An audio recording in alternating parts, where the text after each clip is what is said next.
A fundamental belief of ours is that if any community fails, it's as much the responsibility of the journalists who serve it as anyone. We believe from the start that our business model and our mission and our work have to be aligned with the success of the communities we report on.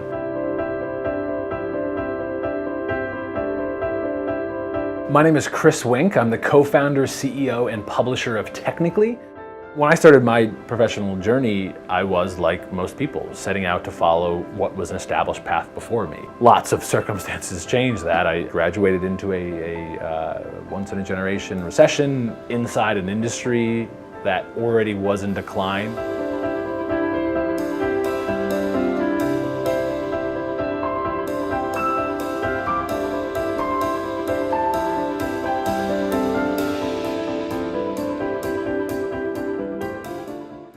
I was inspired by a culture of journalism and a responsibility of essentially a self-regulated part of our democracy. Right when I was coming into my professional work, everything that was powerful was being torn down, torched, and sold to private equity firms. So it was hard to see a lot of inspiration in the teardown of big metro daily newspapers, which is what first made me moved by works of journalism.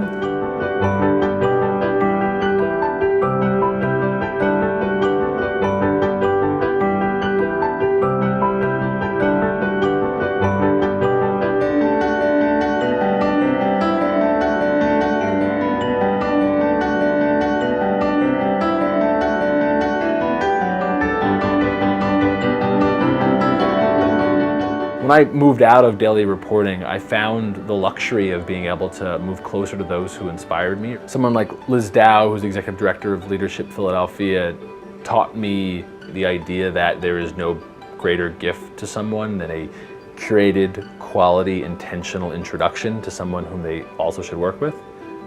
To offer the best value to your community is to be a curator of relationships. So seeing quality relationships not as a transaction, but as an investment in the community that you're both making it better and you'll aim and hope that there will be value back for you in the future is one of the most important lessons I've developed. And Liz gave me the vocabulary to understand why it was so important. We started almost a decade ago, my co-founders and I, as young reporters who felt that any community that mattered needed a journalistic eye that would challenge and prod and convene that community. And we technically have a running list of all of the very specific ways where we write story X and some very direct and transactional thing happens. In Philadelphia on North 3rd Street, there is the lingo Nerd Street, North 3rd Street. There are a bunch of tech companies based around there. It started to joke among one of the companies there. We wrote about it, it took a life of its own, it became an identity that so many other companies had adopted. There are street signs that represent that. Does that mean something grandiose? In the most direct way, no, but you recognize how that became a sense of identity for people, and did that shift how people decided where to start their company, whether to stay, if Philadelphia was a place for them to grow? Yeah, I tend to think that I do find those as representative examples, and that's what media is. It's mirroring back what this community defines itself by and as. And if you think your city, which I think Philadelphia is someplace great, you need as many mirrors to remind everyone else that there are great things happening.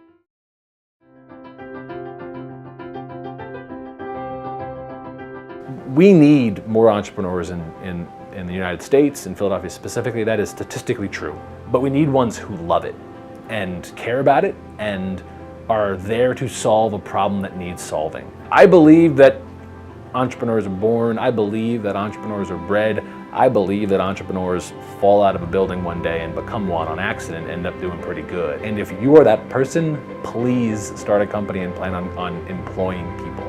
If you go through an entrepreneurship experience and never have a moment thinking that you should quit, then you aren't trying hard enough. It is worth remembering that I'm 10 years in, and there are still some of the hardest, lowest moments in which you are as vulnerable and challenged as anyone that you've ever met. and within a 24-hour period, you can say, this is one of the most important experiences I've ever had. The decision when it's right to leave and the decision when it's right to push on look the exact same, except for whether you ultimately want to quit or push through. It's about you. And that is why it's beautiful and challenging and solitary and glorious, the entrepreneurial journey.